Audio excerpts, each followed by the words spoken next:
صل على سيدنا محمد وعلى سيدنا محمد رب اشرح لي صدري ويسر لي أمري واحلل عقدة من لساني يفقهوا قولي آمين. Bismillahirrahmanirrahim. Kita melanjutkan ayat 4 daripada surat Al-Anfal, masih tentang keimanan. Bismillahirrahmanirrahim. Ulaika humul mu'minuna haqqan lahum darajatun 'inda rabbihim wa maghfiratun wa rizqun karim.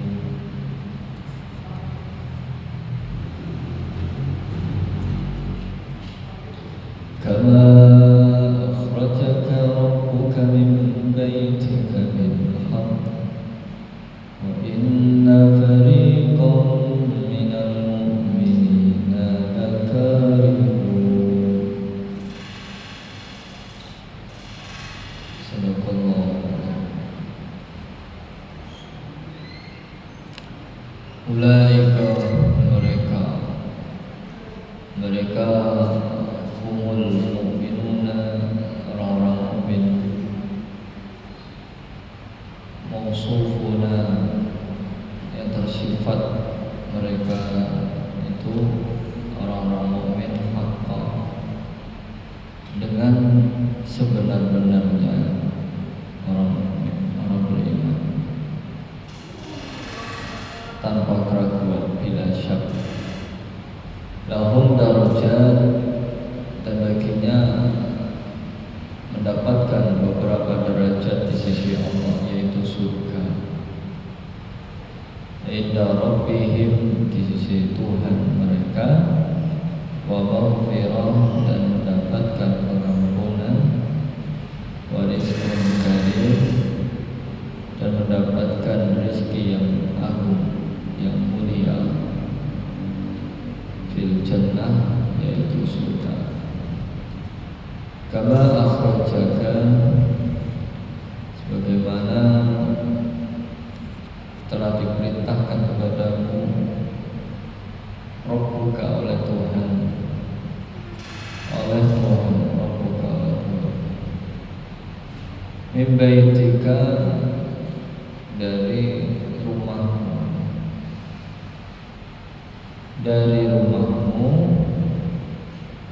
bil haqq, dengan kebenaran. Keluar dari rumah dengan kebenaran. Wa inna fariqo, padahal sesungguhnya sebagian mereka, minal mu'minin, dari orang-orang mukmin itu atau orang beriman itu, lakarihun, tidak menyukainya. Sadaqallahu. Jadi jamaah zuhur yang dirahmati Allah, kembali kita belajar ayat-ayat Allah Subhanahu wa taala, karena ketika orang beriman dibacakan ayat Allah, maka dia akan bertambah keimanannya daripada ayat sebelumnya yang sudah kita sama-sama mendengarkan. Jika dibacakan, disebutkan nama Allah, wajilat qulubuhum, maka bergetar hati-hati mereka. Wa idza tuliyat alaihim ayatuhu zadatuhum iman, jika dibacakan tentang ayat-ayat Allah, maka keimanannya bertambah.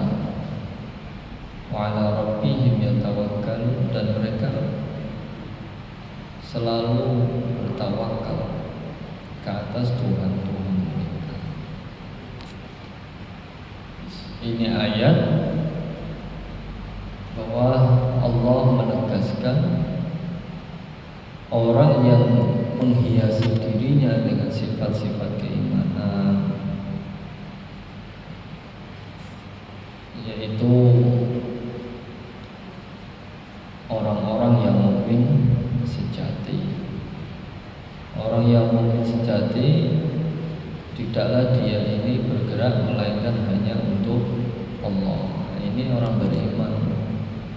Yang sebenarnya orang beriman itu tidaklah dia bergerak hanya digerakkan oleh Allah, tidak lain, tidak ada niat lain. Tidak hanya dalam bergeraknya saja, tetapi juga dalam beramalnya pun dia tidak cukup hanya sebatas amal, melainkan dia memperbaiki setiap amalannya. Sebagaimana ayat-ayat sebelumnya, orang-orang beriman yang mendirikan sholat, memperbaiki sholatnya, memperbaiki sedekahnya. Nah, maka itu sifat-sifat orang beriman. Tidak hanya sekedar sholat saja, tidak hanya sekedar baca Quran saja, tetapi tidak memperbaiki bacaannya. Sholat saja, tetapi tidak memperbaiki gerakannya. Maka ini bukan sifat orang beriman. Kalau sifat orang beriman, maka dia memperbaiki pada setiap kebaikannya, dan dia selalu pada jalur-jalur kebaikan.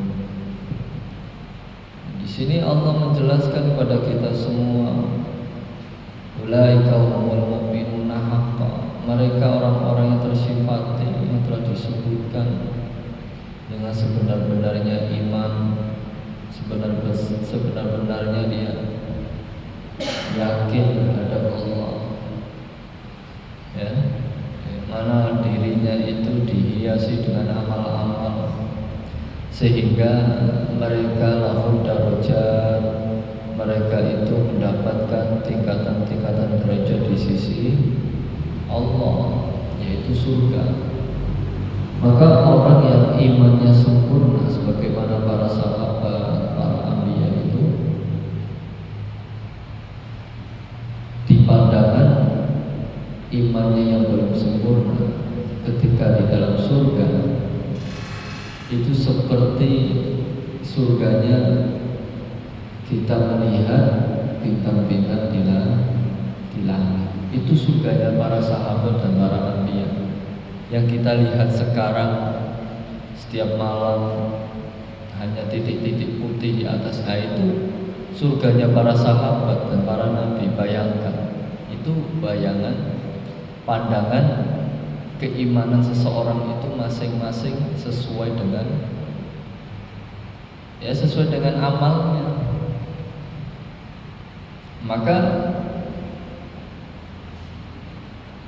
Maka yang surga yang lebih tinggi bisa bersilaturahmi, ya, kepada yang surga yang di bawahnya.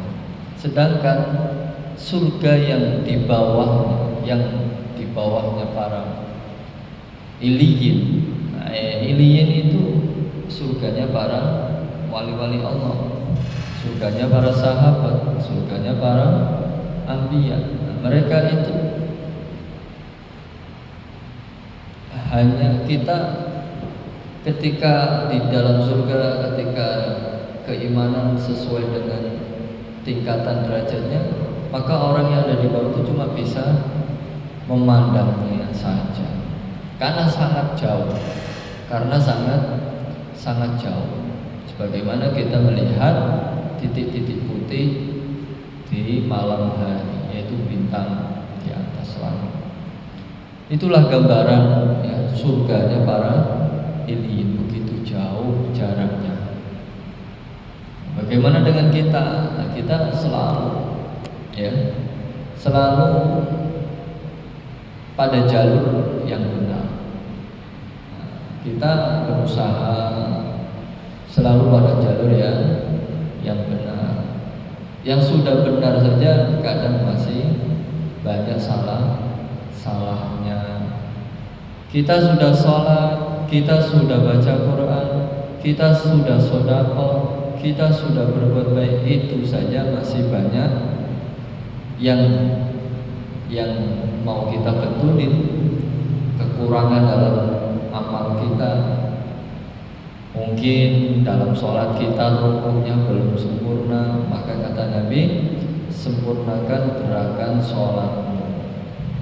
Karena seburu-buru pencuri, yaitu orang yang mencuri di dalam sholat.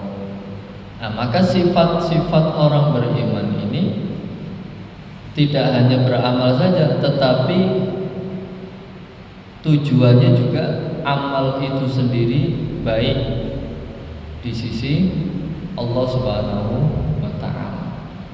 Dia tidak hanya berpikir amal saja, tetapi amal itu sendiri bernilai bagus, benar di sisi Allah Subhanahu wa Ta'ala, sehingga lahum darajatun 'inda rabbihim, setelah dia mendapatkan kesempurnaan dalam beramal, dia mendapatkan derajat-derajat di sisi Tuhan, di sisi Allah Subhanahu wa Ta'ala, wa maghfiratun, dan juga mendapatkan pengampunan dari Allah Subhanahu wa Ta'ala. Segala balasan-balasannya Allah curahkan di dalam surga. Warizqun karim. Warizqun karim. Rizqun karim ini rizki yang mulia. Rizki yang mulia. Kalau pandangan kita apa rizki mulia itu? Banyak duit, rumah besar, mobil banyak. Bukan itu. Badan sehat, anak banyak, ngasih duit. Bukan itu. Rizqun karim itu adalah surga. Kok surga? Kan amalnya di dunia, iya. Karena surga adalah balasan amalan di dunia, dan tidak lagi merasakan capek, ya. Tidak lagi mendengar cerita-cerita keluhan dalam hati kita, dalam diri kita. Sudah tidak mendengar lagi istilah aku capek sholat, nggak ada. Maka disebut rizqun karim itu ya adalah surga, karena surga itu sudah paling tingginya nikmat, nggak terbantahkan lagi. Nggak ada lagi kita mendengar panas ya, di masjid panas, nggak ada. Ya, ketika beramal capek kakinya, nggak ada. Aduh, asam urat kumat, nggak ada. Jadi di surga itu memang betul-betul rizki yang mulia, nggak ada lagi cerita-cerita keluhan oleh manusia. Ya, ada cerita daripada sahabat. Sahabat ini ditanya, bagaimana keimananmu wahai sahabatku? Sahabat itu menjawab, alhamdulillah ya Rasulullah, saya sudah bergadang setiap malam dan disertai dengan salat-salat sunnahnya. Kemudian saya siang-siang saya rela untuk kehausan dan lapar karena berpuasa. Maka kata Nabi, teruskanlah, itu adalah keimanan. Teruskanlah, itu adalah keimanan. Nabi menjawab sampai 3 kali. Artinya keimanan itu bukan suatu kesusahan. Kita mengamalkan ibadah puasa, kita mengamalkan ibadah bersedekah, kita mengamalkan ibadah berbuat baik sesama teman, sesama manusia. Ya memang capek, ya memang capek, mujahadah, penuh dengan pengorbanan, ya penuh dengan perjuangan. maka teruskanlah, sesungguhnya itu adalah keimanan. Walaupun bentuknya sepele, hanya menyingkirkan duri di tengah jalan, itu juga bentuk keimanan. Misal kita berjalan, di tengah jalan ada satu paku atau duri, yang mana paku ini akan membahayakan banyak orang, ya. Maka kita berinisiatif, nah ini lebih baik paku ini saya singkirkan. Nah, itu bentuk keimanan, itu seperti itu, bukan menyusahkan, bukan. Ya, keimanan itu kita berjalan di atas kebenaran, itu keimanan. Ya, selain itu, ya berarti ya kesesatan, ya, kelalaian. Karena keimanan itu kita berjalan selalu dituntut untuk benar. Ketika kita mau bohong, dituntut jujur. Ketika kita mau berbuat jahat, kita dituntut untuk berbuat baik. Nah, itu keimanan.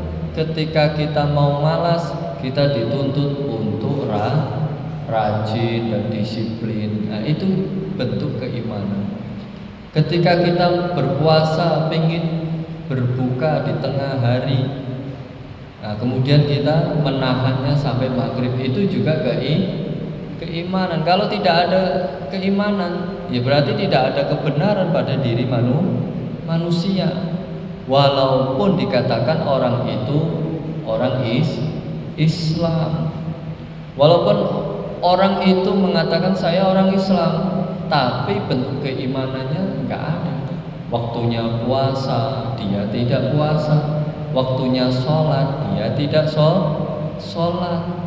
Waktunya berbuat baik, dia tidak berbuat baik. Waktunya menolong sesama manusia, dia tidak menolong. Nah, dari mana kebenaran? Ya, dari diri kita sendiri, dengan niat bismillah. Ya Allah, mudahkan saya ini dalam istiqomah, dalam kebaikan-Mu ya Allah. Sehingga ketika kita berbuat kebaikan itu, maka Allah meningkatkan derajat kita, kemudian Allah mengampuni kita, sehingga kita mendapatkan rezeki yang mulia. Kama akhrajaka rabbuka min baitika bil haqq. Kama akhrajak, sebagaimana Allah telah menyuruhmu pergi dari rumahmu, ya, berdasarkan kebenaran. Meskipun orang-orang iman itu benci ketika keluar dari rumah. Nah, jadi itu juga sifat-sifat orang beriman, itu juga diantaranya mengurangi keluar dari rumah. Artinya dia tidaklah keluar dari rumah kecuali hanya untuk kebenaran. Kuncinya itu, ya. Kalau tidak ada hajat untuk agama Allah, ya sudah, cukup di rumah daripada keluar rumah untuk menambah maksiat. Daripada nanti keluar, nah kita nggak sengaja berbuat kesalahan, ya. Jadi sehingga orang beriman itu tahu. Kenapa kok tahu akan terjadi pada dirinya keburukan datang, ya? Akan terjadi keburukan datang pada dirinya. Kok bisa tahu? Ya karena Allah yang memberi tahu. Ya itu yang disebut bimbingan. Itu yang disebut bimbingan. Dia akan tahu sebelum terjadi. Nah, kalau saya keluar nih, daripada saya banyak dosa, kumpul-kumpul, ujung-ujungnya menggibah, ujung-ujungnya bicara ini, bicara itu, lebih baik saya di rumah. Nah, itu adalah bimbingan murni dari Allah Subhanahu wa taala, bahwasanya orang beriman itu memang dijauhkan dari orang-orang fasik, sebagaimana surat pada akhir surat Al-A'raf kemarin, ya, disebutkan orang beriman dan orang bertakwa itu akan dibimbing oleh Allah sehingga dia mengetahui mana jahat dan mana keburukan, mana kebenaran. Seperti itu. Nah, maka ayat ini kama akhrajaka rabbuka min baitika bil haqq wa inna fariqam minal mu'minina lakarihun. Ya tergantung urusannya lah. Ya, urusannya. Pokoknya dia urusannya nanti menyangkut iman kita enggak? Misalnya ada rame-rame di luar,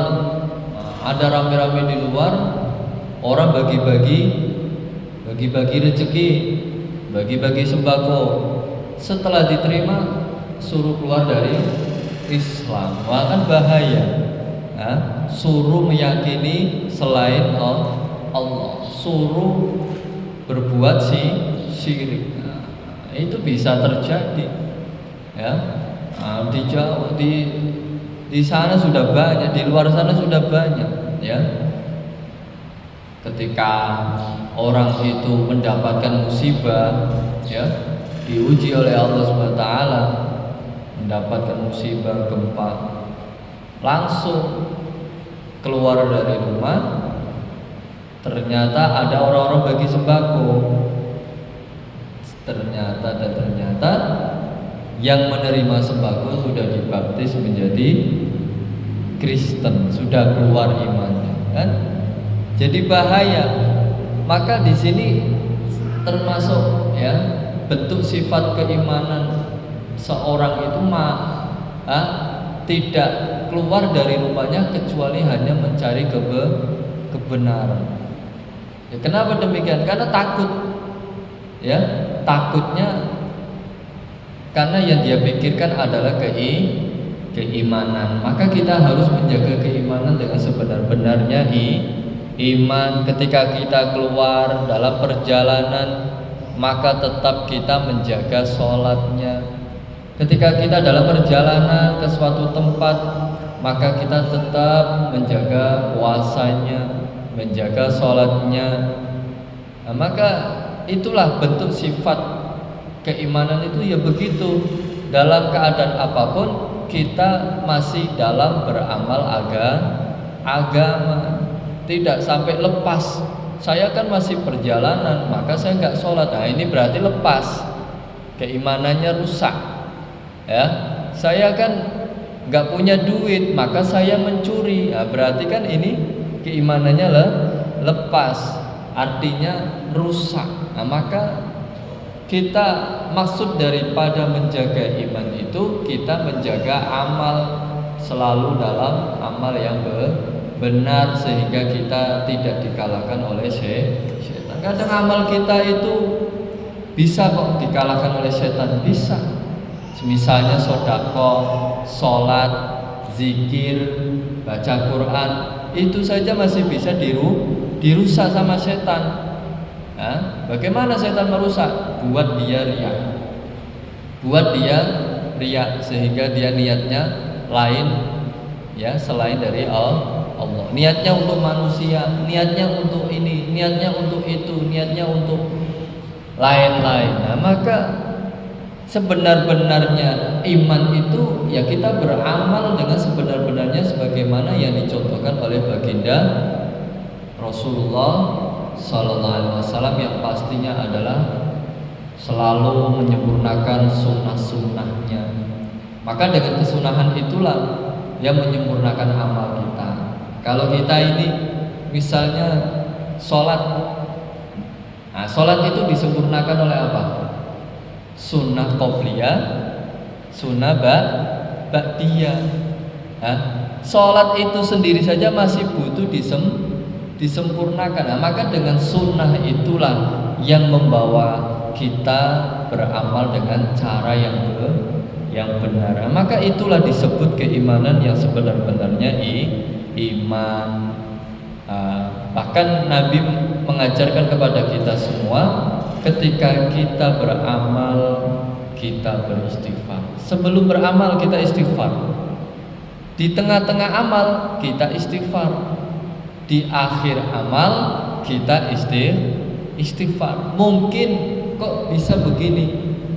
Nabi menyampaikan, mengajarkan kepada kita kenapa harus di awal istighfar, di tengah istighfar, di akhir istighfar.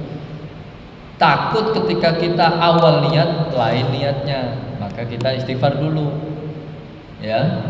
Ketika di tengah, kadang di tengah-tengah proses berjalannya kita ibadah, kita niatnya sudah berubah sehingga iman itu cepat sekali berubah itu, Pak. Ya, maka kita istighfar di tengah-tengah amal. Nah, setelah kita beristighfar di tengah-tengah amal, ternyata di akhir bisa saja dirusak oleh setan. Akhirnya saya bisa menyelesaikan sekian. Akhirnya dia berani membandingkan orang lain.